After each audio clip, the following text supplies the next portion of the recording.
오늘은 복음의 능력은 무엇인가? 우리가 신앙생활하면서 가장 기본이 되는 잘한다고 생각하지만 잘 아는 것 같지 않은 뭔가 좀 의문점이 많이 있는, 그리고 나는 복음으로 사는가? 나는 복음의 사람인가? 우리는 자기 자신에게 늘 반문하면서 이 복음에 대해서 우리가 복음 앞에 성실한가? 복음 앞에 진심인가? 늘 우리는 자신이 그 복음에 자신 없어 하는 삶을 살기도 합니다. 오늘 복음이 여러분 안에 더 깊이 들어갈 수 있기를 바라고, 그 복음이 여러분의 인생 가운데 역사하는 그런 동력이 복음이 될 수 있기를 주님의 이름으로 간절히 부탁합니다. 자, 우리는 두려움부터 출발합니다. 죽음의 두려움이 우리에게는 있습니다. 여러분 어떻습니까? 만약에 여러분에게 한 의사 선생님께서 당신은 이제 3개월밖에 살지 못합니다. 당신의 온몸에는 지금 암세포가 완전히 퍼져 있습니다. 손 쓸 방법이 없습니다. 당신은 이제 다른 것으로 어떻게 방법이 없는데 기도 많이 하십시오. 그러면 여러분이 그 얘기를 들으면 여러분은 어떤 생각이 들겠습니까? 야후, 드디어 하나님 나라 가는구나. 야, 이렇게 기쁠 수가, 이렇게 얘기할 수 있는 사람이 있을까요? 되게 이제 이쯤 되면 하나님 앞에, 하나님 저 사랑하십니까? 하나님 저 혹시 저 하나님한테 뭐 잘못한 것도 있습니까? 이게 우리가 이 두려움과 직면하는 맞닥뜨리니 이 현장에서 우리는 빨리 도망치고 싶을 정도로 우리는 죽음에 대한 공포를 우리 느끼고 있는 거죠. 제가 조금 전에 말씀드린 이런 내용들은 우리 형제 자매 중에서 지금 겪고 있는 어려운 문제입니다. 이런 문제를 가지고 목사님 기도해 주세요, 문자로 카톡으로 이런 내용이 오면 새벽마다 하나님 앞에 엎드려서 하나님 앞에 기도하는데, 하나님 도와주세요, 하나님 역사해 주세요, 하나님 치료해 주세요, 하나님 제발. 그렇게 우리가 하나님 앞에 자꾸 구합니다. 그 기저에는 두려움이 있습니다. 이 절망, 절대 절망이라고 말씀드릴 수 있는 거죠. 절망, 상대적으로 이건 뭐 견딜만해, 이건 어떻게든 해결할 수 있어, 뭐 어떻게든 되겠지, 이런 상대적인 절망이 아닙니다. 이 죽음이라고 하는 절망은, 이 죽음이 우리 앞에 오면 이때는 끝입니다. 그래서 우리는 이 절대 절망 앞에 우리는 서게 될 때 우리는 공포를 느끼게 되는 것입니다. 저는 그런데 여러분은 어떻습니까? 우리 모두는 지금 어떻습니까? 이런 파멸, 영원한 파멸, 이것을 우리는 달궈할 사람은 아무도 없습니다. 이 영원한 파멸에서 벗어나서 우리가 영생에 이르를 수 있는 그런 방법이 있다면 그것을 우리는 간절히 사모할 것입니다. 이 죽음의 공포에서 멀어지면 멀어질수록 우리는 그것을 안전이라고 생각합니다. 여러분, 그런데 안전은 어느 곳에 있는 것입니까? 안전은 영존하시는 하나님께 있는 것입니다. 그래서 우리가 하나님을 붙잡을 때, 하나님 안에 들어갈 때 우리는 비로소 영생도 소유하고 영원한 평안도 그곳에 있는 줄 믿습니다. 이렇게 죽음을 넘어서서, 유한을 넘어서서 영원으로의 길을 걷게 된 것을 우리는 그것을 은혜라고 생각하고, 그 은혜가 임하기까지는 복음이 필요하다는 것입니다. 여러분에게 복음이 임하기를 주님의 이름으로 축복합니다. 그렇다면 복음의 본질은 무엇인가 하는 것입니다. 여러분이 생각하는 복음의 본질은 무엇입니까? 복음의 본질은 예수 그리스도입니다. 그리고 이 복음의 내용은 십자가와 부활이죠. 주님께서는 십자가를 지셨습니다. 누구를 위한 십자가입니까? 나를 위한 십자가입니다. 여러분을 위한 십자가입니다. 우리 모두를 위한 십자가입니다. 이 십자가에는 전제가 있죠. 십자가에 올라가면 죽습니까? 삽니까? 죽는 것입니다. 그것은 대속이라고 했는데 누구를 위한 대속입니까? 나를 위한 대속입니다. 그래서 나를 죄 없다 하시기 위해서 주님은 십자가에서 죽음을 당하시고, 그리고 우리가 의롭다 하게 하기 위해서 주님은 부활하신 줄 믿습니다. 다시 말해서 죄의 삭시 사망이라면 죄가 없는 자는 사망에 이르지 않는 것 아닙니까? 단순한 논리죠. 그렇기 때문에 우리가 주님께서 다시 살아났다고 하는 것은 너희가 의에 이르게 된다는 것을 말씀하시는 것입니다. 그래서 주님은 우리를 죄 없다 하시기 위해서 십자가에서 죽음을 당하시고 우리를 의롭다 하시기 위해서 부활하신 것입니다. 이것이 복음입니다. 우리가 지은 죄로 인해서 우리가 죽어야 하는데, 내가 죽어야 하는데 예수 그리스도께서 대신 형벌을 받고 죽으신 것입니다. 그리고 죽은 지 사흘 만에 무덤에서 다시 살아나셔서 죄의 삭신 죽음의 권세도 이기시는 본인이 하나님이심을 증명하시고 계셨던 곳 하늘로 올라가시면서 내가 너희에게 다시 오실 것을 약속하신 것, 이것이 복음입니다. 그러니 여러분, 우리는 예수 그리스도의 십자가와 부활, 그리고 그분의 하늘로 가심과 다시 오심을 믿는 믿음을 갖고 있어야만 우리는 구원받은 믿음의 백성이 되는 줄 믿습니다. 자, 복음의 능력으로 가는데, 복음은 무엇인가? 복음은 자랑스러운 것입니다. 따라서 합니다. 복음은 자랑스러운 것입니다. 아멘. 복음은 한 사람을 구원하고, 복음은 사회를 정화시키고, 복음은 국가를 바로 세우기도 합니다. 이 복음 앞에서 교만했던 아브라함의 후손 유대인들이 복음을 받아들이기 시작했습니다. 그 사람들이 주님의 제자들이죠. 이들이 주님의 복음 앞에 있었고 그들을 통해서 주의 헬라 지역의 이방인들을 새롭게 하였습니다. 313년에 이르러서는 로마 제국이 복음을 받아들여서 최초의 기독교 국가가 되기도 했습니다. 그리고 복음은 계속해서 유럽과 영국 여러 나라를 변화시켰고, 대서양을 건너서 미국에 복음이 정착했다가 그 복음은 다시 태평양을 건너서 동남아시아와 중국 그리고 한국에도 왔습니다. 지금은 온 세계에 복음이 전해져 있습니다. 여러분, 만약에 복음이 허상이었고 복음이 실체가 없는 거짓이었다면 복음은 이렇게 전해지는 내용이 아닙니다. 여러분, 복음처럼 불합리한 내용이 어디 있습니까? 복음처럼 역설이 어디 있습니까? 어떻게 절대자가 상대적 인간이 될 수 있습니까? 그럼에도 불구하고 이것은 삶의 현장에서 능력으로 나타나고 실제화되고 우리들의 역사 안에 들어온 사실이기 때문에, 역사이기 때문에 복음은 계속해서 전해진 것입니다. 그러니 여러분, 복음은 허상이 아닙니다. 복음은 자랑스러운 것입니다. 또 복음은 생명의 물줄기와 같은 것입니다. 에스겔서 47장 9절에 보니까 이렇게 되어 있습니다. 이 강물이 이르는 곳마다 번성하는 모든 생물이 살고 또 고기가 심히 많으려니와 이 물이 흘러들어가므로 바닷물이 되살아나겠고 이 강이 이르는 각처의 모든 것이 살 것이며 라고 하였습니다.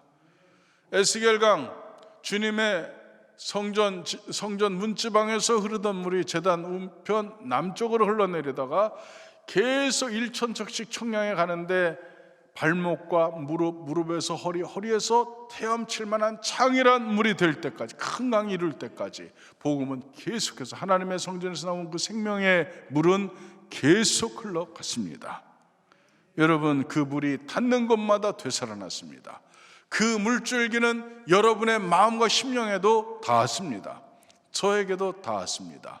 그래서 저는 생명의 사람이 되었습니다. 여러분도 마찬가지입니다.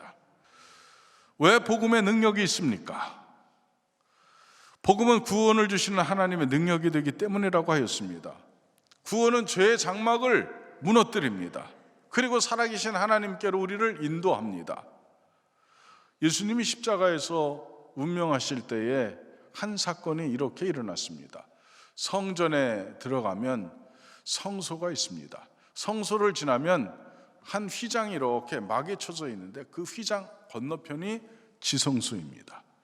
지성소 중앙에는 뭐가 있냐 하면 만나가 든 항아리, 그리고 십계명 돌판, 그리고 아론의 쌍난 지팡이가 들어있는 법궤가 있습니다.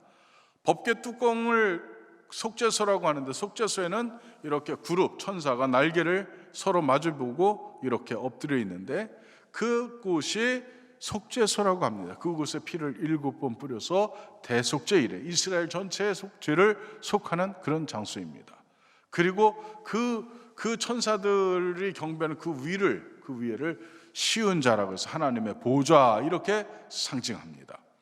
그런데 하나님의 보좌가 있는, 하나님이 현존하시고 임재하시는 그 현장 안에는 사람이 들어갈 수 있습니까? 없습니까? 죄를 가진 인간은 들어갈 수가 없습니다. 그래서 핏부림을 한 그 옷을 입은 대제사장이 거룩한 옷을 입고 1년에 한 차례 대속죄일에만 들어갑니다. 그것도 발에 줄을 묶어서 들여보냅니다. 제사장이 온전치 못하면 하나님께서 진노하셔서 죽게 되기 때문에 그 끈을 당겨서 끄집어내야 되기 때문에 그렇습니다. 그런데 주님께서 십자가 대속을 완성하셨을 때 그 성소와 지성소를 가로막았던 그 휘장이, 그룹들이 수놓아져 있는 그 휘장이 둘로 갈라졌습니다. 다시 말해서 하나님께로 갈 수 있는 길이 비로소 열린 것입니다. 우리는 지금 지성소 안에 있는 것입니다. 우리는 하나님을 대면하여 있는 것입니다. 우리는 하나님 앞에 나가서 우리의 형편과 우리의 기도를 하나님 앞에 올려드리는 것입니다. 과거에는 대제사장만 할 수 있었지만 이제는 여러분이 왕같은 제사장이 되었습니다. 누구 때문입니까? 예수 그리스도의 대속의 죽음 때문입니다. 그래서 이 복음은 그런 능력이 있는 것입니다. 죄의 담이 무너졌습니다. 하나님 앞으로 우리는 담대히 은혜의 보좌를 향하여 담대히 나갈 수 있게 되었습니다. 시온에 들어가 활짝 열린 것입니다. 누구든지 예수 믿으면 죄사함 받고 하나님의 자녀가 되는 것입니다. 이것이 바로 복음입니다.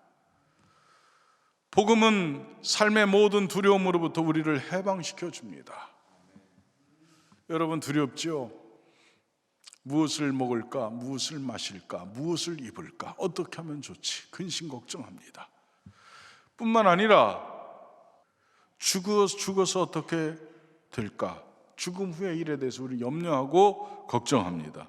그런데 복음 안에 있는 사람은 이 모든 두려움에서 벗어나게 됩니다. 이사야 41장 10절에 보니까 두려워하지 말라, 내가 너와 함께 함이라, 놀라지 말라, 나는 네 하나님이 됨이라. 내가 너를 굳세게 하리라, 참으로 너를 도와주리라, 참으로 나의 의로운 오른손으로 너를 붙들리라. 이렇게 말씀하십니다. 여러분, 하나님 안에 있는 사람, 복음 안에 있는 사람은 엄마 품에 안긴 어린아이처럼 평안을 누리는 것과 같은 행복을 누리게 되는데, 복음이 그것입니다. 그러나 여러분, 복음의 사람이 되기를 축복합니다. 여러분, 모든 두려움을 이기는 능력 어디에 있습니까? 예수 그리스도를 믿는 믿음 안에, 복음 안에 있는 것입니다. 그러나 여러분은 그 복음의 사람이 되기를 간절히 축복합니다. 만약에 우리가 하나님의 자녀라면, 그의 나라와 그의 의를 구하는 믿음의 사람이라면, 우리는 적어도 무엇을 먹을까, 무엇을 입을까 하는 문제는 이미 지나가 버린 문제라는 사실을 알아야 합니다. 우리에게는 이제 하나님의 의와 그의 나라를 추구하는 일만 남았습니다.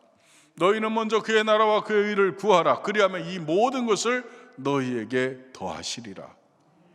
다시 말해서 그의 나라와 그의 의를 구하는 복음의 사람에게는 하나님께서 이 모든 것을 더해 주시기 때문에 우리는 그것을 초월해서 사는 존재인 줄 믿습니다. 아멘. 여러분, 우리는 오직 복음에 관심을 갖습니다. 왜냐하면 복음은 모든 두려움을 이기는 능력이 되기 때문에 그렇습니다.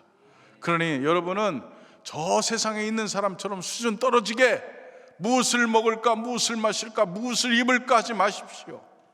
여러분은 그의 나라와 그의 의를 구하는 진정한 믿음의 사람이 되시기를 축복합니다. 복음의 능력은 한 사람을 완전히 변화시킵니다. 예레미야 선지자를 통해서 이렇게 말씀하셨습니다. 예레미야 23장 29절에 보니까 여호와의 말씀이니라, 내 말이 불같지 아니하냐, 바위를 쳐서 부스러뜨리는 방망이 같지 아니하냐. 아멘. 복음은 태우는 불과 같고 바위를 부서뜨리는 방망이와 같은 능력이 있습니다. 이 복음 앞에 변화되지 못할 심령이 없습니다. 이 말씀 앞에 녹아지고 부서지지 않는 사람은 한 사람도 없습니다. 그래서 하나님의 헌신된 일꾼으로 하나님은 다시 만들어 놓으시는 것입니다. 복음이 바울을 그렇게 만들었습니다. 그리고 그 복음이 우리를 변화시켰습니다. 우리의 인생관과 가치관을 바꾸게 했습니다. 우리의 교만과 고집을 꺾고 예수 그리스도 앞에 겸손히 무릎 꿇게 하였습니다. 그리고 주님, 저는 주님의 종입니다, 이렇게 고백할 수 있게 만들었습니다. 이것이 복음의 능력입니다. 복음이 아니고서는 불가능한 일입니다. 사랑하는 성도 여러분, 복음이 여러분을 바꿔놓기를 간절히 축복합니다. 그러면 복음의 빚진 자로서 우리의 자세는 무엇입니까? 우리는 복음의 빚진 자인데, 우리가 구원받은 것은 무엇보다도 하나님의 사랑과 예수 그리스도의 은혜 때문입니다. 우리가 아직 죄인 되었을 때 하나님 아낌없이 독생자를 우리에게 주셨습니다. 그리고 예수님 우리를 대신해서 십자가에 돌아가셨습니다. 우리는 이 엄청난 은혜를 절대로 잊어서는 안 됩니다. 그런데 간과하지 말아야 될 것이 또 있습니다.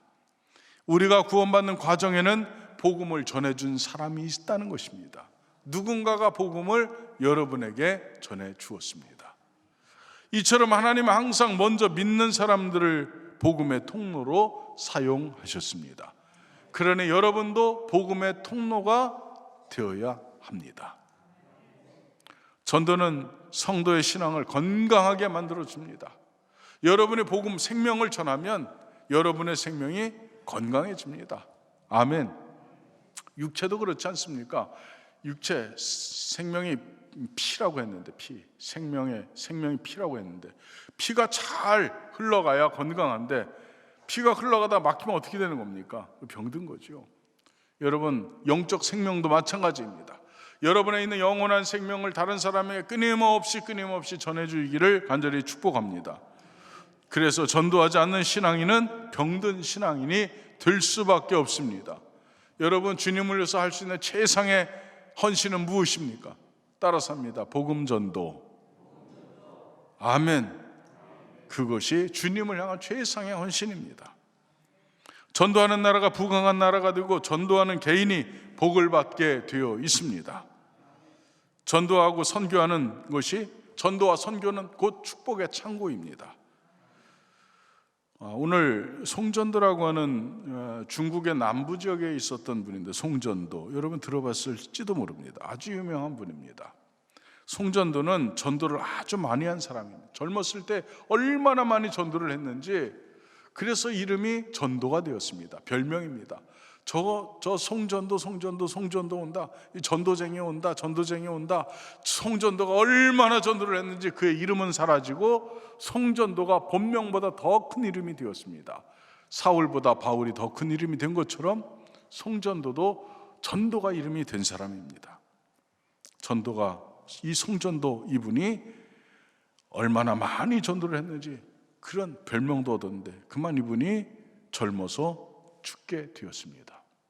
남편 송전도가 죽었을 때 송전도의 아내에게는 네 사남매가 올망졸망한 사남매가 남았습니다. 이 송전도의 부인은 온갖 어려움 속에서도 오직 믿음으로 이 사남매를 양육했습니다. 아버지가 전도하는 사람이었다. 아버지가 복음을 전한 사람이었다. 아버지는 생명 걸고 복음 전한 사람이었다. 너희들도 예수 믿고 살아라. 너희들 주의를 거룩하게 지켜라. 너희들 오직 믿음으로 사는 사람이 되라. 이렇게 자녀들에게 교훈했습니다. 이 송전도의 사남매가 어떻게 됐는지 여러분 아십니까? 송전도의 3남 1녀였는데 아들은 중화민국 재정총장을 지낸 송자문입니다. 첫째 딸은 중국의 국부 손문의 아내가 되었습니다. 둘째 딸은 장개석 총통의 아내가 되었습니다. 셋째 딸은 중국 수석 국무위원 공상희의 아내가 되었습니다. 지금 중국에서 그 어마어마한 중국 가장 위대한 가문을 누구의 가문이라고 하는지 아십니까? 송전도의 가문입니다. 여러분, 전도, 하나님 앞에 하나님을 위해서 희생하고 하나님 앞에 헌신하는 것은 하나님이 그냥 지나가시는 법이 없습니다. 우리나라의 제일 가문은 윤치호의 가문이라고 합니다. 윤치호가 미국에 가서 화장실 변기를 닦아서 모은 그 돈을 가지고 남감리의 선교센터에 찾아가서 이 돈을 가지고 내 조국 조선에 선교사를 파송해 주십시오. 그 가문이, 그 사람이 윤치호입니다. 그 가문은 윤보선이 나왔습니다. 그 가문이 지금 우리나라 제1가문이라고 이야기하는 사람 많습니다. 사랑하는 성도 여러분, 복음 전도 꼭 하십시오. 생명을 전하는 전도 누가 해야 합니까? 내가 해야 하는 것입니다. 따라서 합니다. 저는 복음의 통로입니다. 저는 전도자입니다. 아멘. 주님께서 여러분에게 맡겨주신 것입니다. 사도행전 1장 6절 8절에 보니까 주님께서 교회의 책임이 무엇인지를 분명하게 말씀하고 계십니다. 그들이 모였을 때 예수께 여짜오 이르되 주께서 이스라엘 나라를 회복하심이 이때니까 하니 이르시되 때와 시기는 아버지께서 자기 권한에 두셨으니 너희가 알 바 아니요 오직 성령이 너희에게 임하시면 너희가 권능을 받고 예루살렘과 유대와 온 사마리아와 온 땅 끝까지 이르러 내 증인이 되리라 하시니라. 이렇게 말씀하셨습니다. 제자들의 관심은 하나님 나라가 언제 오느냐, 그것이 관심이었는데 주님의 관심은 하나님 나라가 오는 것이 관심이 아니라 한 영혼이라도 더 구원하는 것이 주님의 관심이었습니다.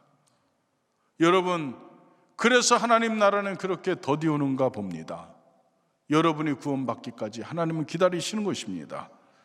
사도 바울은 말하기를 복음을 전하지 않으면 화가 있을 것이라고 증언했고, 믿음의 아들 디모데에게는 이렇게 엄명했습니다. 디모데후서 4장 1절로 2절에 보니까 믿음의 아들 디모데에게 강력하게 명령했는데, 하나님 앞과 살아있는 자와 죽은 자를 심판하실 그리스도 앞에서 그가 나타나실 것과 그의 나라를 두고 엄히 명하노니 너는 말씀을 전파하라. 때를 얻든지 못 얻든지 항상 힘쓰라.